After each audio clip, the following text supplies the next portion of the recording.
Welcome to the back office. I'm Delana Dillon, the founder and creative director of Signify Marketing, and this is where you sit in on real strategy. Each episode, we step inside active businesses and have real conversations about marketing, growth, leadership, and the decisions shaping what happens next. No one has it fully figured out, but we are building anyway. And today, we're sitting down with Ashley Beers, owner of Anchored in Hope Therapy. Ashley is a licensed professional counselor and business owner. And in this episode, we're talking about not only building a therapy practice, which she has done, but also the emotional realities of entrepreneurship that we can all relate to. So the pressure, the pivots, burnout, hello, identity, and resilience that business owners often experience behind the scenes. So Ashley, thank you for being here today. Thank you for asking me. Yes. Okay, so you have, this is not your first rodeo. No. You've been around being in Anchored in Hope, but also outside of that for a while. So give us a little bit of the backstory of Anchored in Hope, where you've been, where you are, and then we'll get into where you're going. But Okay. I founded Anchored in Hope in 2016. yes, So we hit our 10-year anniversary this February. so exciting. And I would say we started small. I think we had 3 clinicians at that point. And we have been in 3 different buildings now, 3 locations. And now we have 16 therapists. Wow. So yeah, we, from small beginnings come great things. So from day one, you had multiple Yes. therapists. Mhm. So is that how you knew you wanted to present this business? Because sometimes people will start off on their own and then it kind of evolves. But from day one, you knew you wanted to build Yes. a center, a place. Yes. So my first location was, I think, 5 total offices. So we knew at that point in time, we wanted to be a presence and have multiple therapists. It kind of took off quicker than I expected. Yeah. So It's a good feeling. right. So we kind of grew out of that building before we grew out of the lease. Oh, man. Yes. So it's been a process of making it work, office sharing and doing things like that. But yeah, I would say from the beginning it was a group practice goal for sure. Yeah. Well, was there any point, because I've heard that sometimes in growing, there's like certain thresholds. So I feel like there might be even that whenever it came to adding to your team. Was there a certain point where it's like you kind of jumped up to this number as far as therapists goes, and then there might have been certain points along the way that really caused some shifts, because like you said, office sharing, all these kinds of things. Was there some of those, I guess, thresholds of like, okay, when we hit this many therapists, we had to really make some shifts because the team's growing, expanding? Yeah, I'm trying to think back because there were just a lot of, I always say that business ownership it's not linear, right? Yeah. It's a spectrum. Yeah. And sometimes that spectrum is an explosion and Yeah. sometimes that spectrum is stagnant. So within it, I'm trying to go back in my head and remember, but I do know that, when we were growing out of the first building, I had the goal of getting the next building to be just a little bigger than we needed. Yeah. And due to where we were supposed to go, the sale of that whole complex, that lease wasn't executed. We had like 4 weeks to find something. Oh my goodness. So, you No also pressure. have to, you also have to look at things like what's important for helping profession or any market really is what are the comparables? What are the comps? For us, we built insurance. What's the zip codes? What zip codes are flooded? What zip codes are not? And looking at where do we want to be? And we had already created a really healthy footprint in South Tulsa. So I knew I wanted to stay in South Mhm. Tulsa. So our second location was we went into it knowing it was a temporary location. We made it work, but we got to the point where it was not working Yeah. anymore, and I didn't want to enter into another lease or another building that we were just gonna then have to grow out of Mhm. again. I wanted to find somewhere that we could call home. Yeah. Um, and that's how we ended And up that's here. this is definitely home. Like, Right. this space is beautiful. If you are in Tulsa, explain exactly where you are now, because this building is gorgeous. The space, I mean, you just like being here. It's beautiful. So we are in Bixby zip code, South Tulsa, 126th and Memorial ish. We're in it's called South Memorial Business Park. Yeah. There's a lot of buildings being built in this area right now. But this building in particular, I think was the second building Oh, here yeah. Yeah. in It the was one of the complex. OGs. Yeah, and we just took the whole building. So, um, it's been nice to have just our own space. Yeah. Yeah. And you obviously know the market better than I do, but from an outside perspective and just my being living in Bixby, there's not a huge it is not a very saturated with therapy in Bixby. Like, I think people have to go to Tulsa a lot of times to get a It's therapy center type growing. thing. It's growing, and I think there are a lot of smaller practitioners Mhm. that work within Bixby, um, and there's a lot of, um, second or third, like, extended locations, Yeah. Yeah, yeah. um, in Bixby. I like Bixby because the 74008 area code was one that I was going for specific credentialing, Mhm. and it also puts us in, so, like, being native, it puts us still within the creek, Yeah. but creek rule. Mhm. So, it has opened up some availability within different markets for, insurance and contracts. Yeah. Yeah, and these are all things that you have to be thinking about whenever you're having a therapy center. Mhm, mhm. Also, so I don't know if you included two people-ish No. in your count of No. therapists, but you have some bonus therapists that are Yes. newer to the I mean, they're actually not that new now, but I feel like people are still finding out about Mhm. our furry therapist. Yes. So we have 2 sloths. Like People are animals, Yeah, right. sloths. Yeah, people are like, "So how did you get to this point?" And I always say, "This is what ADHD looks like," right? So, um, having been in having some connections within exotics, Mhm. and so in high school, um, volunteering at Safari Joe's, meeting Oh, people. yes. Yes, right? Yes. Meeting some people, and then through college did some transportation for, like, owner surrenders or confiscations.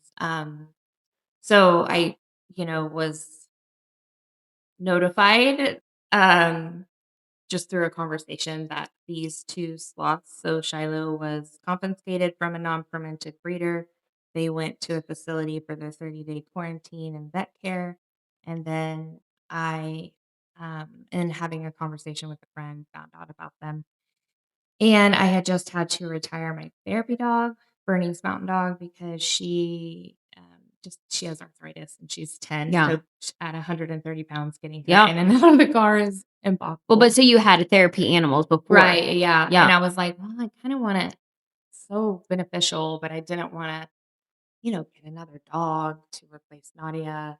So my ADHD brain was like, oh, it would be fun too. Sloths are it's way more amazing than I could have ever even dreamed or expected. They are we have to respect their needs. Mhm. So they are actually adopted under my nonprofit. And then we do some encounters, but they're pretty limited out of respect for Yeah. the animals' needs. But any encounters go to our scholarship fund. And the scholarship fund is a mental health scholarship fund through Enduring Hope Inc., where if someone has a really high deductible or their insurance is lapsed, they can apply for. It works kind of like an EAP. They can apply for sessions to be covered by the scholarship Yeah. fund. Yeah. So, it works that way. But yeah, the sloths are pretty amazing in the sense that they really do elicit calm. They make you slow down. They You make have you to. They're so slow. yeah, they make you regulate yourself. Yeah. They help us learn body awareness, boundaries, mindful eating, Yeah. mindfulness, and Very true. yeah. And Shiloh's been great with trauma recovery. So, I think that's true because even just seeing them, I think because their pace is slow, mhm. it causes, yes, everything Mhm. inside you to be like, Yeah. pause, slow down. Yeah, I named Shiloh because I can explain to kids she's shy, so we have to go low Yeah. and slow. Yeah. And Simon is Simon for Simon Says. So when we're working, let's say we're working with the kiddo on self awareness and regulation, then we're able to really get those skills displayed, Mhm. right? We can implement them and practice them in with the sloths and hey, like where's our voice tone? Okay, where's our body movements? Because we have to act like a sloth. Yeah. Yeah. So it's been been pretty So fun. yeah. You are a licensed, get me the professional counselor. Mhm. Is that's the right credentials? Right. So when you went through all that process to get the licensing, was it immediate that you knew that you wanted to be an entrepreneur and a business owner? No? No. How did that evolve? Like, how did that come about? I mean, I think everybody, we all come out of school going, one day I'm gonna have a private practice. And we Yeah. look at it like it's this big prestigious thing. And then you get into it and you're like, holy crap, what was I thinking? Yeah. So I worked in the community. I actually was employed by Tulsa Public Schools and worked within the school district wow. for almost a decade. And then did community mental health. And in that, I continually felt frustrated that I did not have the autonomy Mm. to serve my clients in a way that I felt was with the most fidelity. Yeah. Because unless it's billable Mm-hmm. Yeah. or unless it brings you productivity, um, you know, sometimes other agencies, clinics, whatever, they're not in big support of you going to an IEP meeting for your client unless it's billable, right? Mhm. And then there's the productivity monster that's constantly breathing down your neck. So I feel like a lot of community mental health therapists are really overworked Oh yeah. Yeah. in caseload. And there's not a lot of niche opportunities. And then I felt frustrated because there was always a new initiative, right? Like, Yes. oh, well, now we're going to do this. Yes. Oh, well, now we're going and it's like, well, for you, that's one paper. For me, it's one paper now on top of 30. Mhm. So it just felt very entrap Yeah. entrapping. So I got to the point where I was like, I don't want to work for the man anymore Mhm. and wanted to create a place where it was clinician centered, Mhm. Yeah. So that's kind of where Anchored in Hope came from. And then I was in a meeting and someone had a shirt on that was uh, where I have this, it was, the Hebrews 6:19 verse. And I was like, it's an anchor. Yeah. And that's kind of where Anchored in It all Hope, came from. yeah, came from. But I just wanted somewhere where clients could feel um welcome Mhm. and where they could feel like they were getting great services, but in a personal way, Yeah. more personalized care. Yeah. And it wasn't going off of initiatives and other agendas, but just Right. what's best for them. Right. Like, oh, it's not billable. Yeah. Oh, Yeah. that's not a billable code, or oh, that that's not covered. So, um, and also where clinicians felt valued. I Mm. have worked several places where I, have said that's not really ethical to Yeah. my license. Yeah. Right. Because there's been places where there's been multiple disciplinaries. So multiple license types. Yeah. I've been like, that's not really ethical to my license. And it's like, well, that's what we're doing. Yeah. Yeah. So I kind of wanted a place where therapists could come and not have to worry about someone not having their back. Yeah. And that way they can give the best care possible to their Right. client. Right. So, what has surprised you most about owning a business? Surprises at every turn, right? Yeah. I don't know. I don't know what has surprised me most. Um, because I think that it's all just a big learning curve. Yeah. Yeah. The predictability is difficult and challenging. And as soon as you think, it's kind of like parenting. Right? I mean, as soon as you think, yeah, I got this, they enter into another developmental stage and you're Yeah. like, what just happened? Yeah. So I think that it's difficult, especially in a helping profession when it's not just product sell, Mhm. right? Mhm. There's so many layers to this business in particular, and it's not one that I would say even business consultants Mhm. know well because it doesn't go off of a standard setup. Yeah. Have you tried to bring in people to consult and to speak into the business and found that it just wasn't? I have consultants that helps me in the see the forest through the trees. Yeah. In like the financial setup of the company. Yeah. When you go to school, you're learning therapy. Yes. You're not learning business Yeah. management. And when you step into this role, you know the provision of the the product, the service, Right. right? But you're not necessarily good at the other things. Yeah. Because you're like, Uh, I just wanted to help people. right. Yeah. And now I'm, you know, especially like a practice like this. And so I pay my therapist the most I can Mhm. and keep very little margins for everything else, which means um, pretty much I'm it. Yeah.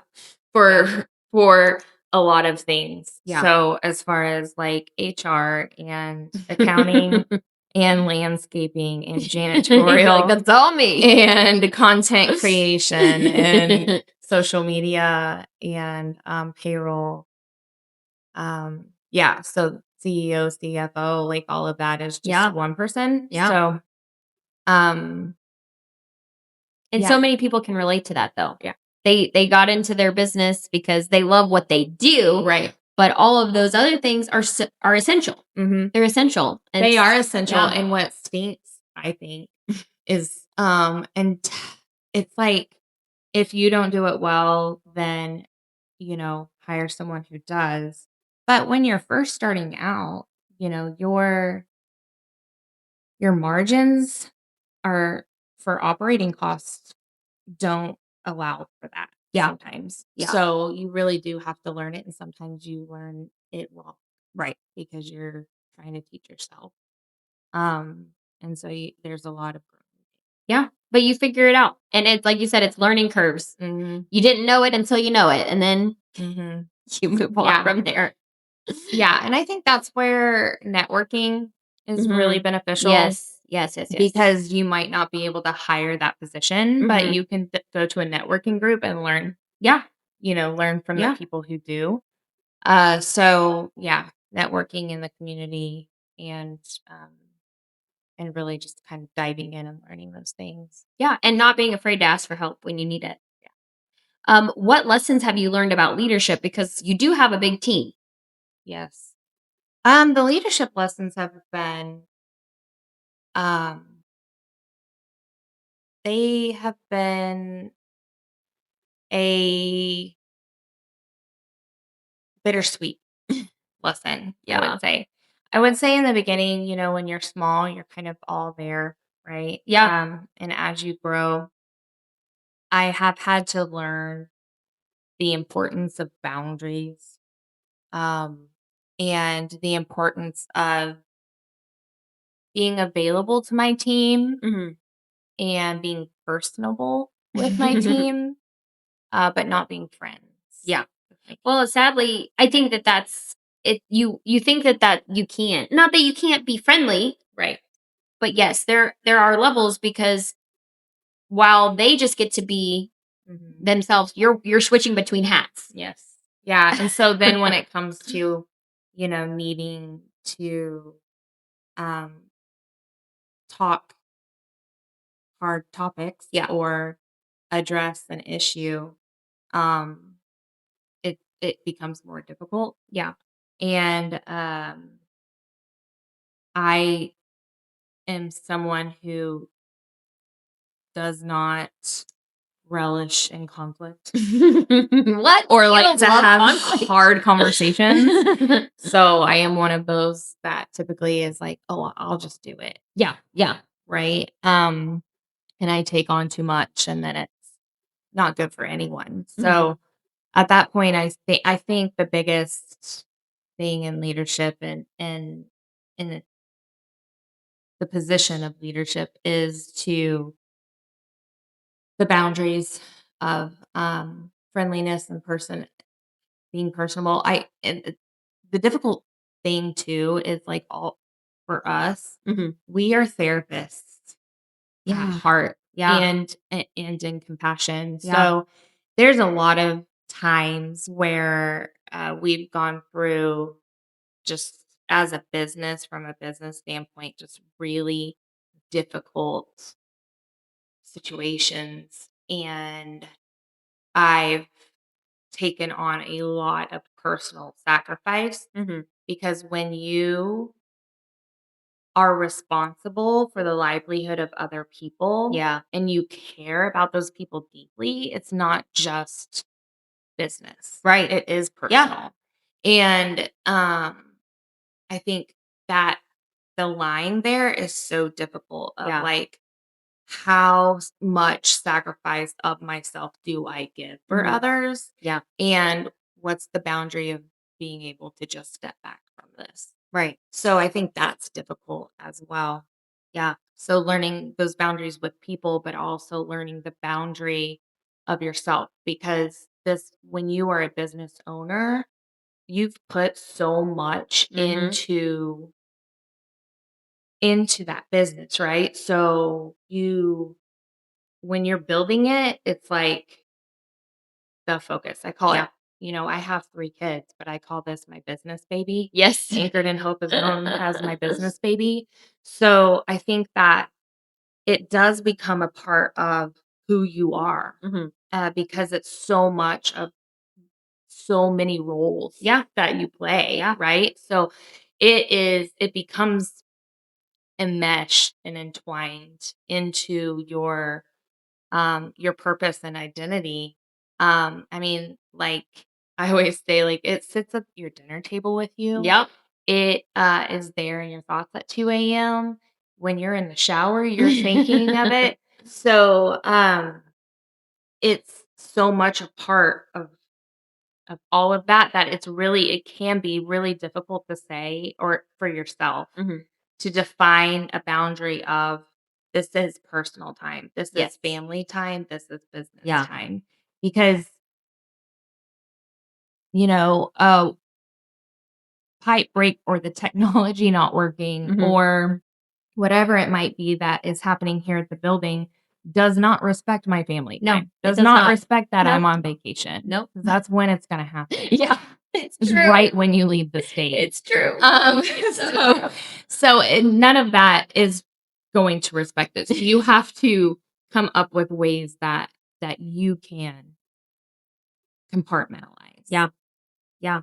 Well, and it sounds like it's not more of like figuring out, it's just more of a constant tension you have to carry of always like you're always going to be pulled in one way or another, whether it's personal, family, business, but just keeping that tension and knowing that it's there. Yeah, I think that there are times where I just wish I was one of my clinicians. Oh yeah. Yeah. You're like, I wish I could just show up, do my work and go Do home. my note, go Yeah. home and get paid. Yeah. So yeah, I mean you carry a lot. And that's where I think the saying it's lonely at the top. Literally, I was thinking of that statement Yes, like when you were yeah. talking. Because it is. I mean, Mhm. nobody is Mhm. gonna get it. Mhm. I don't want anybody to have to get it. That's the privilege Yeah, it's a of privilege. working for someone else, Mhm. right? And that's the Yeah. privilege of not owning your own company. Yeah. There are benefits that come from owning your own company. But it's a lot more. I mean, But it it is. It's a demands. lot. It's a Yeah. lot, especially when you are wearing so many hats and you are responsible for so many things. And then you have a life also, Mhm. right? Like Yeah. you have kids, you have your, family that you're coping and dealing with. And then on top of all of that, if you carry a caseload, Yeah. so that you have clients and you Yes. have client care. And there's sometimes that, I am not available for something that might come up because I'm in a session. Right. So that's where delegating and having a couple roles that I have now uh, has been amazingly helpful. And that is, I have a clinical lead, and she handles a lot of the staff needs. Yeah. In that way. And it's allowed me to step back. And I will say, I have stepped back from roles that I enjoyed. Yeah. Yeah. Like, I don't like the hard stuff. I want to be down in the lunchroom and being like, Yeah. that's what, that's where my dopamine is, right? In the socializing and the doing for people. But I have had to learn, like, no one else is going to do the hard roles. Yeah. So it's better to have someone that they can go to for those things Right. that can be personable and not have to do the other role, the hard part of that, right? So where they can go to get support without that person also having to be, well, let me give you support, but also we need to talk about this in a bigger way. Yeah. So I think it's been developing, and that position was developed from a learning situation. Yeah. Of, where I had to say I have to separate myself from being both. Yes. The good guy and the bad guy. Yes. Yeah. You don't have someone else to partner with you on that. Yeah. Well, I think, but that's true. I mean, sometimes you don't know the needs until they show themselves and make themselves obvious, and then you can. And that was in growth. Yeah. I think that it became like we were small and didn't have these situations, and then we hit a growth point, like you said, a threshold where I was like, okay, there are a lot more personalities to manage here, and there's some, new challenges to manage here, and I need to take a step back from the closeness of my team. Yeah. And I don't want to say that to sound like I'm Right. over here and the team is there. Like, Yeah. I still enjoy my team. I'm still integrated within my team. I'm still personable with my team. But it's work related. Mhm. And then, beyond that, like we aren't afraid to bring faith within this building, Yeah. right? Yeah. So I have team members that have prayed for me. I have prayed for team members. So I feel like I have a vulnerability Mhm. with them. Yeah. But I don't have an overshare. Yeah. Or Well, that it's type really hard to, and I think that probably other business owners get in this predicament where they try to, share, to, relate and to level with people of like, I'm a human too, but it can bite you in the behind. Yeah, so I mean, just what comes to mind as an example of what I mean is at our old location, we had a restaurant just right across the parking lot. And so I would go to lunch with who was available, and we did that often. And to me, it was seen as connection time. Yeah. And I think to team members who couldn't go or didn't want to go, it was seen as favoritism. Mm. Or if there was something that had to be done, it was, well, this person's going to receive more approval or favoritism. Yeah. Because of that. So it's like, do I want to go to lunch with people? Absolutely. Yeah. But I have learned, like, sometimes you can encourage that and you should encourage that within your team. Yeah. But like, unless all can be there, It's hard. Yeah. it's hard. Yeah. Because the way that it's perceived Yes. by others, even though, it wasn't implemented in that way, the way that it can be perceived. And so it kind of becomes this, I feel like, business. Sometimes within leadership, what you feel is you're darned if you do and you're darned Yeah. if you don't. Yeah. And so what you have to do is make sure that you are trying to make the best decision for the company. Mm-hmm. Yeah. And focusing on the company as a whole instead of on one individual. Mm-hmm. Which is hard because, again, like you said, these people, their stories, like you care for them. Mm-hmm.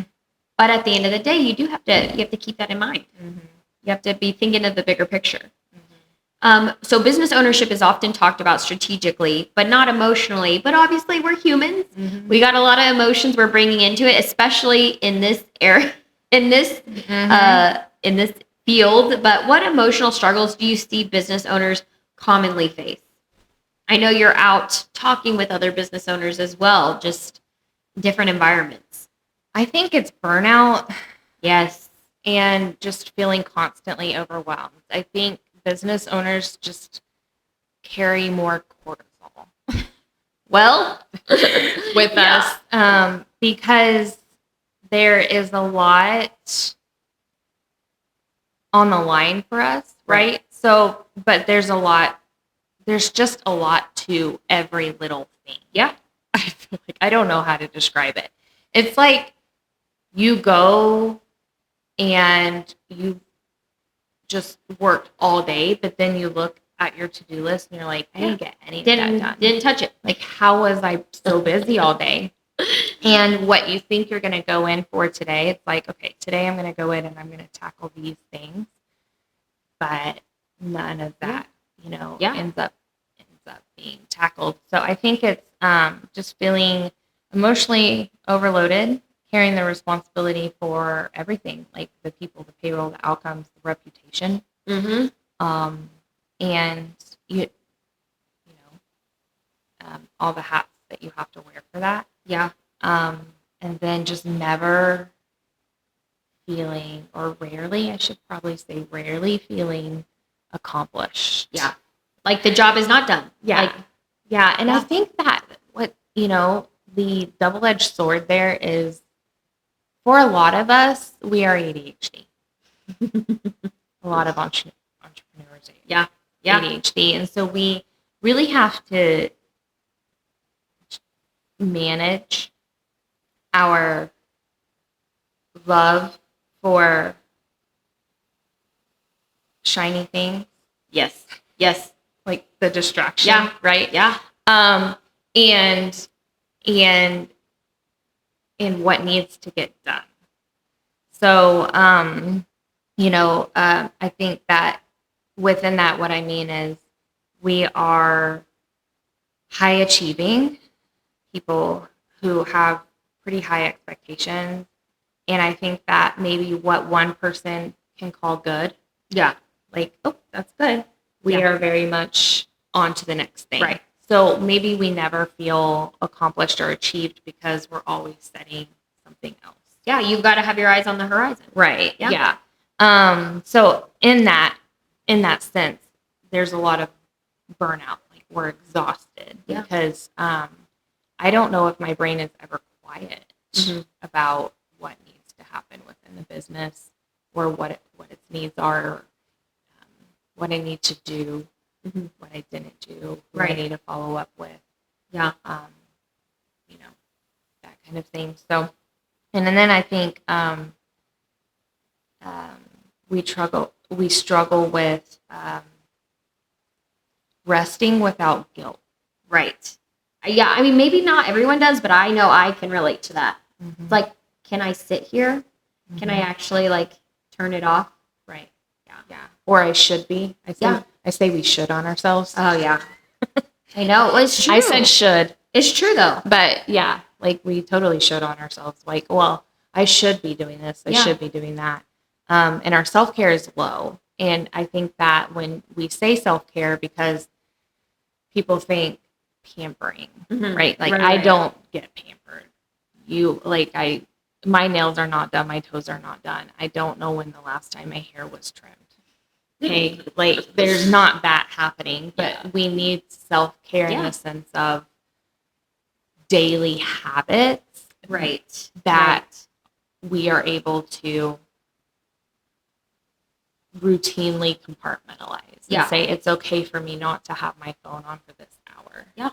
Or it's okay for me to, set this boundary here or take a day off. Yeah. What is that? No, I'm joking. God forbid. God forbid. Then your inbox, like sometimes taking that day off is not worth it because then you have to catch up. But yeah, I think that, resting without guilt or finding ways to find your calm or center yourself is important. Yeah. Because when you are the deciding factor, the decision maker, do you really want that decision maker to be a hot mess all the time? Do we want the decision maker to be just constantly in survival mode? Yeah. No, we don't. We want a balanced, level-headed, rational decision maker. Right. So find a way to do that for yourself. Yeah. Well, and you mentioned like how burnout is so common with business owners. And I think the hard thing about burnout is once you hit it, it's hard to come back. Like it's more advantageous to see the signs and prevent yourself from getting there. Because I know for me, if I'm there,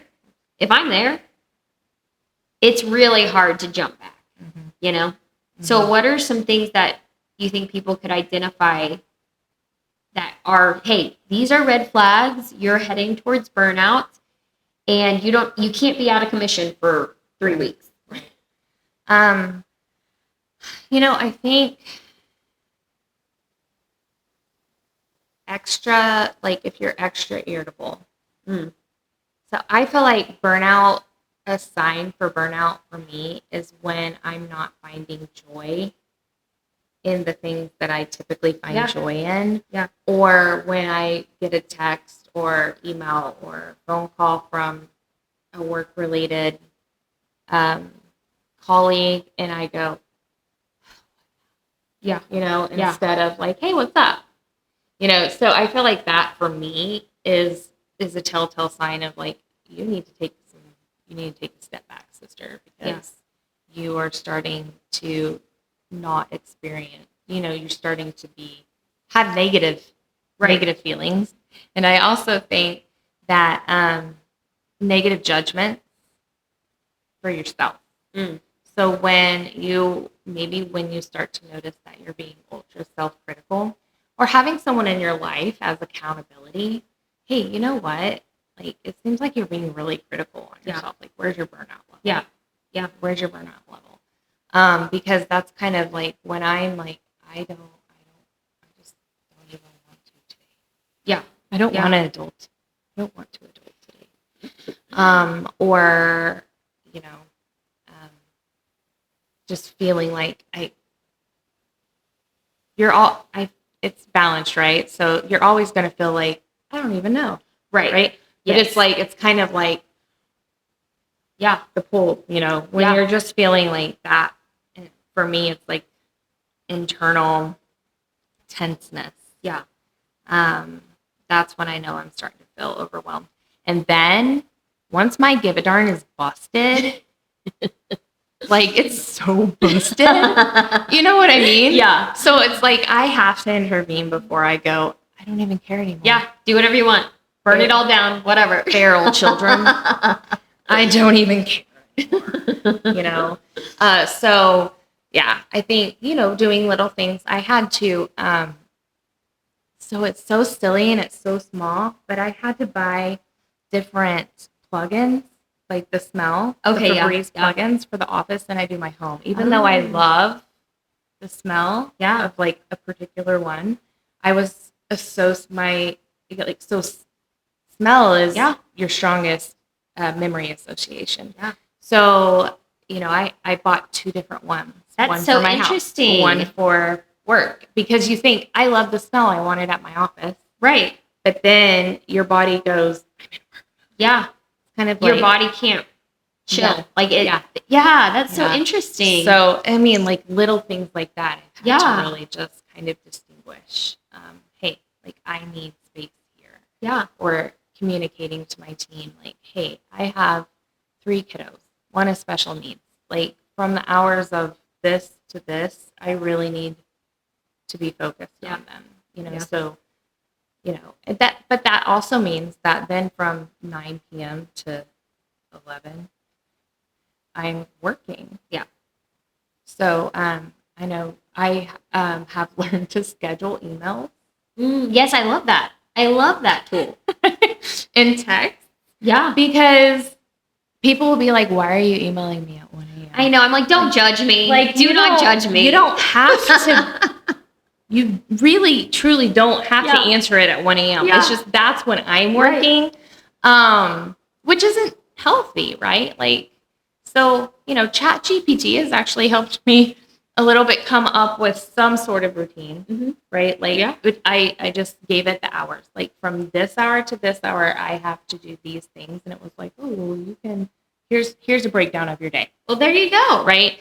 That's awesome. So it's like, I don't know if I will be able to focus on that, but it's going to help me at least not have to be up till 11. Or if you're up till midnight, 1, doing it this night, then give yourself a break. Yes. Don't do that every night. Right. Like sometimes that's needed, yes, but not all the time. Yeah. Right? So you have to put those boundaries on yourself. Yeah, because no one else is going to put them on you. No, they are going to pull. Yeah, and they are going to squeeze that lemon. Yes. And get, unfortunately, so you really, it's a lot. I would say business ownership has taught me more about myself than it has anything else.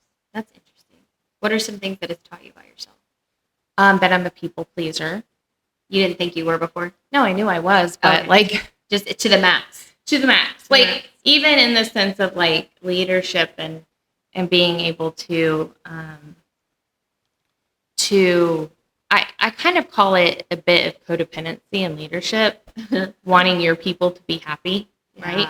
Yeah. So you sacrifice your own needs so that they are happy, and sometimes that's necessary, but sometimes it's out of codependency. And so I've really had to kind of check myself and go, okay, is this my monkey to be my circus, or is this a monkey you created? Yeah. That you That's need to so deal with? good. That's so good. Because there's some people you could do everything and it's not going to make them happy. No, you could put all the policies in place. This person Yeah. doesn't like it. Okay, well, let's problem solve around that. Yeah. I've also learned delegation, which I'm not good at. I am from a long line of women who just do it ourselves, right? Yes. So, I'm not very good at delegation, but I have learned to be, to ask for help, to accept help, and, I, you know, learned to recognize what you're not good at, Mm, so that you can put systems in place or yeah. people in place for that and focus on what you are good at, Yeah. because your business is going to thrive when you are being utilized in the ways that you are created to, your strengths Yep. and your passions. And the burnout comes in the things that you don't like to do. Yeah. I don't like accounting. And you're like, let me just put it out there. I Right. don't like it. And I used to go 3-4 months without categorizing in Oh, my yeah. And then you're like, QuickBooks. ugh. So hiring a bookkeeper was like the best decision for me. I think you're the third person I've talked to recently that have said something along those lines of someone that's helping them with Yeah. those kind of tasks of like, why didn't I do that sooner? Right. Yeah. Because I hate it. Yeah. Yeah. So like having someone who does that, it's like that's now time that I don't have to dedicate Yeah. to something I don't like. Mhm. That is just like ooh, for me. Yeah. So so I can use that time elsewhere. Yeah. So, there's a lot that is there's yeah, a lot of learning within it. Learning about yourself and what you want to prioritize. Yeah. Right? Yeah. And then handle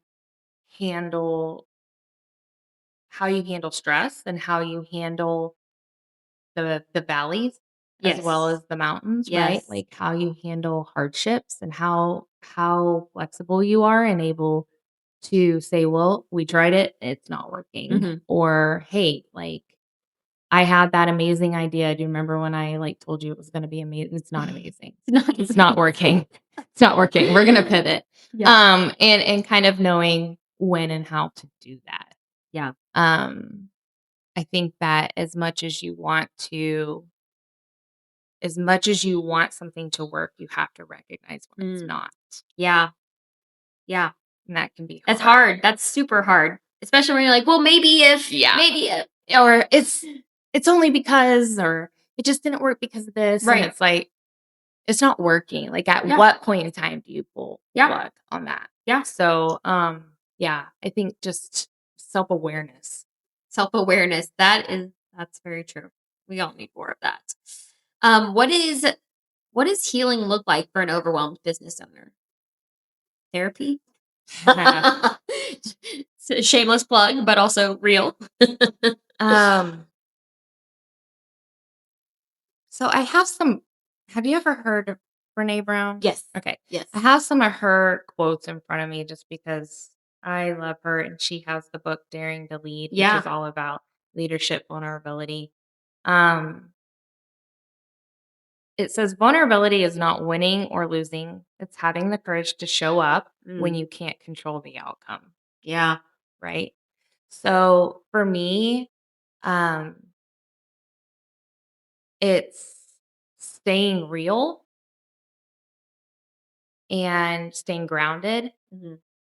and um, leaning on support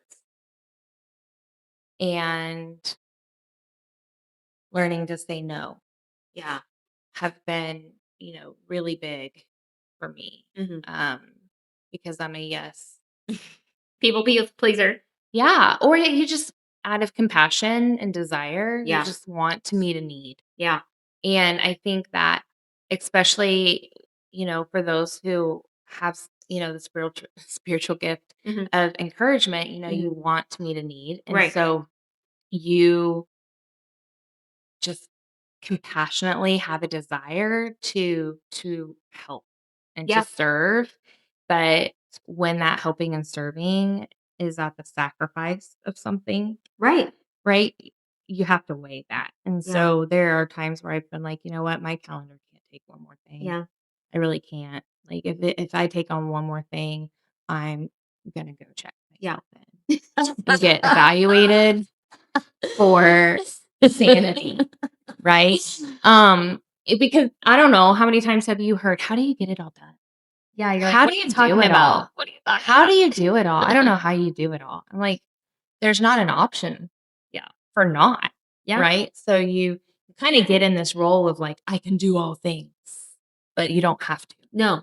So learning to say no, and prioritizing the things that your energy does need to go towards has been important. Yeah.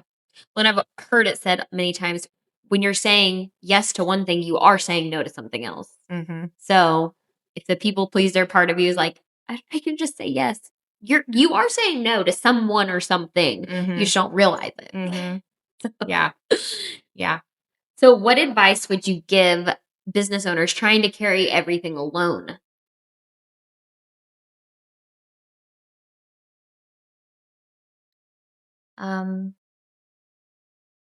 There's no rest for the weary. Um, it's really not for the faint of heart, but I would say don't. Yeah. Stop Yeah. now. Stop now. At least in the sense of like, if you have to carry the business alone, that's fine. Right. Right. But don't carry the emotional magnitude of it alone. Yeah. Like, have a tribe, have a support system, have someone who gets it. And if you don't, get involved in, the Tulsa area. Yeah. I say Tulsa Bong, but people don't know. But it's Well, business owner network group. yeah, get in network groups. Yeah. Yeah. Yeah, get in some kind of network groups, private practice owner Yeah. groups, support groups of people who get it or people who have been there and gone, okay, don't reinvent the wheel. Yes. Like, I've been there and here's what we did, or here's a strategy for that, because you are rarely the first. Oh, 100%. Yeah. We feel like it. We feel like it. Yeah. And sometimes we feel alone. Yeah. But we're not, or we don't have to be. And Right. it can be really difficult to have that vulnerability, right? Of like showing up and saying, this isn't working, Mhm. or I'm drowning, or this isn't everything that I thought it was going to be. And being able to allow yourself the vulnerability of acknowledging that Mhm. and sharing that, then you get the support and the outcome can look better. It's kind of like, have you heard that, um, what's it called? Old story. But it's like a guy's on a boat, right? Like he's on a boat by himself and Yeah, and he's like sinking, and a guy comes along, someone comes yeah. along, Yep. and they're like, "Hey, Yeah. climb on board." And he's like, "No, the Lord will The save Lord's to me." save me. Yeah. It's kind of like that. Yeah. Like, you don't have to be in your boat alone. Yeah. Like, allow people to step in or see in. Mhm. Sometimes Mhm. that's what I meant with my financial advisor of like not being able to see the forest through the trees. Yeah. It's because when I closed on this building, and it took everything to get this building. Yeah. Right. So when I closed on this building that very day, our clearinghouse, which is who we send insurance claims through, was attacked with ransom, like a ransom attack. Oh And my so goodness. what happened was they froze the clearinghouse, so you could not send insurance claims, and insurance claims could not be paid to you. Oh my That happened goodness. the day I Oh closed on my this building. word. And for months, we went without a way to be paid. Oh my word. Yeah. That is insane. And from that, like, exhausted all my resources, to get through that. And well, as far as closing on the building, Yeah. and then to get through that. And then it's like, now I can't see the forest through the trees on, in that situation of like, Yeah. how do I create sustainability after everything has been depleted. Right. Right. Like, Yeah. how do I get back to where it was? Yeah. Um, and it's a slow climb. Mhm. It's a very slow climb, but we made it through where a lot of practices had to close their doors, Yeah. right? So, I would say it's kind of like in those situations where you're like, I'm going to find out who I am right now. Exactly. Yeah. And I'm going to find out the kind of leader I am. My team knew how hard that was. Yeah. Like, I was very transparent with them about here's what happened. And here's, I don't want anybody to have to go without a paycheck. I mean, I went without one so that everybody else could have Oh, one. But man. it's like, I don't want that for anybody. Here's what we're dealing with. Right. So, this is a team problem solving thing. Yeah. What workarounds are we going to do? How are we going to get these claims out to get the money in? And then beyond all that, how are we going to recover? Yeah. For sustainability. Yeah. So I think, yeah, during that time, had I not had a support system, a tribe, someone who gets it. Yeah. Because I have a husband. He didn't get it. He loves you. He loves but me. He knew that it was bad. Yeah. But he didn't get in. He doesn't know insurance. Yeah. He doesn't know what a clearinghouse is. He doesn't. Yeah. He's like, just send the claim, like get the money. And so it's like, having a network of providers or professionals, other clinics, owners, and learning from them. What are you doing? Right. Them learning from you. All of that was very helpful. And then being able to say, okay, now what do I do? I need to seek out someone Yeah. for this. And then having that network or having that support group gives you resources for Right. who to seek out. Right. Yeah. Yeah. Or reputable people, professionals that can help in those situations. So yeah, I just say don't do it alone. Don't do it alone. Don't do it. There you are. Yeah. Well, this one question I always like to ask before we close is what is something you do not have fully figured out yet, but you're choosing to build through anyway? Wow. I don't hesitate because I don't my hesitation in answering this is not because I can't think of anything. It's because I can't think of one thing. The one that, yeah, you're like, still doing it. I'm Still still doing it. I would say,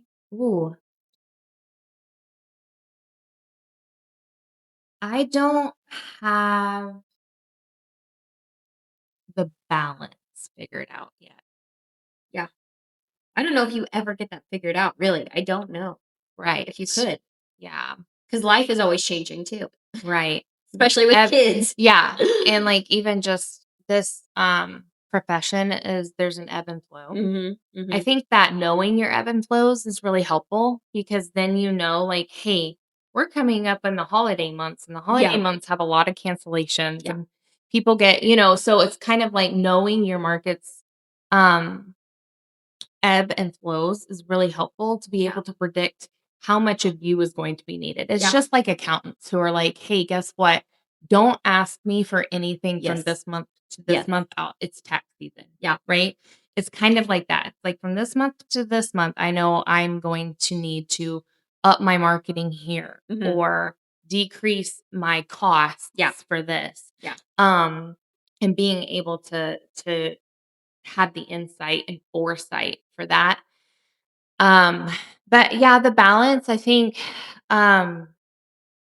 is something I don't know that I have figured out, that and the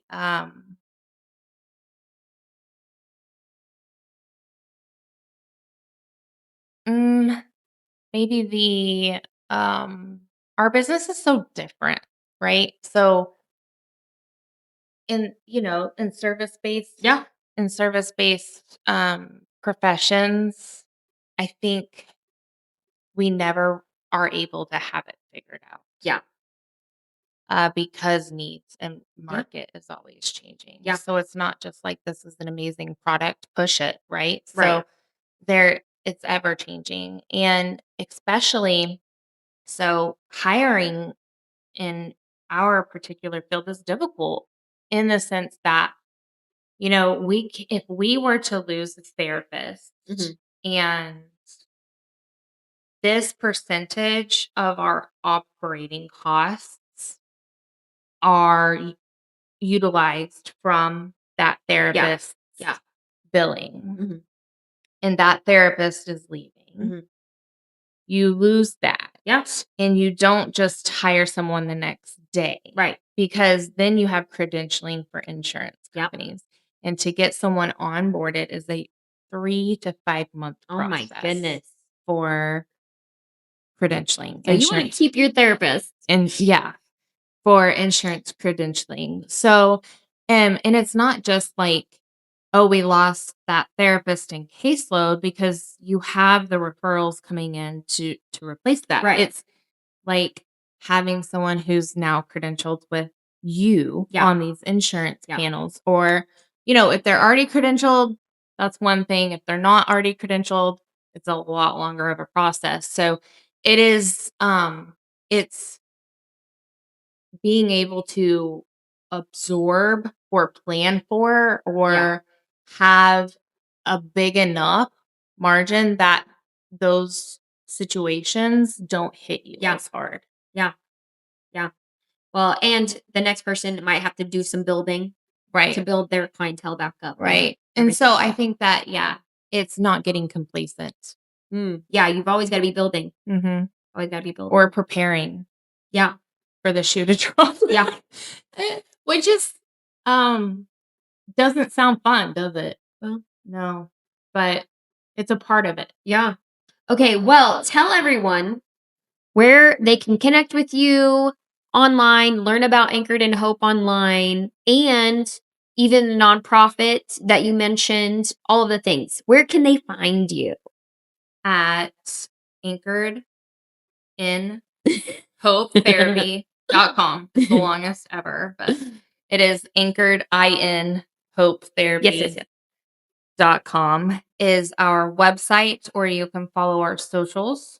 We are on Facebook and Instagram, and everything that you would need to find elsewhere. Like there's a link for Enduring Hope from the Anchored in Hope website, and if you browse around on that, or upcoming, we're going to be having some groups. We have some kids groups during the summer. We do some events that are kind of fun. So if you follow socials, they're always posted there, and you can read about our team or any of our articles or content. Simon's book. Simon has a book. Simon has a book. Don't they have their own Instagram or some TikTok? They have or something? TikTok. They have their own TikTok account. Do. You need to, if you're on TikTok, you need to follow them. I need to do better about that. It's like one of the many things that I'm not very good at. I say people can probably tell I'm ADHD because there will be like 3 new posts in a day and then like nothing for 3 weeks. So, but yes, they do have a TikTok, and it's like Shiloh and Simon. But yeah, so Simon has a book. It's for kids. It's therapy based, but it just follows Simon through his journey on the forest. But he's teaching. And did you write it? Mm-hmm. So he is teaching coping skills. Is it where can you get that on Amazon? Yeah. So it's available on our website, and it's available on Amazon, Walmart, Target, and Barnes and Noble. That's awesome. Mm-hmm. I love that so much. I love the story. I love the connection. I'm all about that. So this one is called Simon Says Go Slow. But our next, he has Simon Says. It's a series. It is a series. Oh, yes. Yes. So he has a Simon Says Merry Christmas. Oh. But the next one is Simon Says Good Night. So it's going to be on how to shut our brains off at night. Oh my goodness. I love this. I love this so much. Yeah. The sky's the limit with this. Yeah. Yeah. So smart. It's fun. Simon Says. I love it. Yeah. Okay. Well, that's it for this session of The Back Office. If this conversation gave you clarity, a new angle, or even just the reminder that you're not the only one navigating this, then it did its job. Take what's useful, apply it, move on it, and remember, no one has it figured out, but we are building anyway. And if you found this valuable, share it with another operator who's also building. And you can always hang out with us in between sessions at Signify Marketing Social. I'm Delana Dillon, and we will see you next time.